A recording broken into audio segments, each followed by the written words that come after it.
37-topik 1 imtihoni ilgi testini 31 dan 33 gacha ko'rib chiqamiz, ya'ni tahlil qilamiz. Sharti muosir tehan iyagi imnikka. Nima haqida gap bo'lyapti?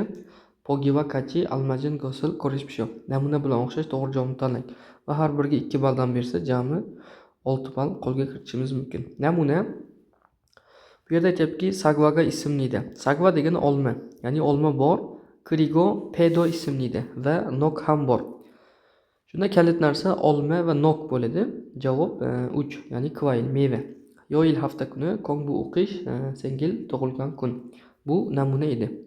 31-testimizga qaraydigan bo'lsak, onurin ilvol iririmnida. Ya'ni bugun 1-oyning 1-sanasi, neyirin ertaga ilvol irimnida. 1-oyning 2-sanasi. Hop, kalit narsa mana shular, ya'ni 1-sana va 2-sana. Hop, nalja sana, panghak ta'til, achim ertalab, haru bir kun. Shunda bizda to'g'ri javob sana bo'ladi.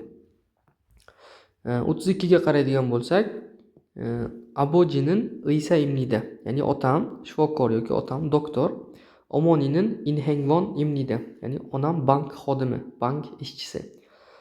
Kohyang ona yurt, pumo ota-ona, Pyongon kasalxona, oppa aka, ya'ni qizlar uchun aka degan.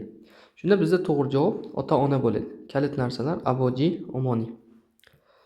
Keyingi, hop, 33-testimizga ko'radigan bo'lsak, toyo ire siyongil hamnida. Toyo il degani shanba kuni.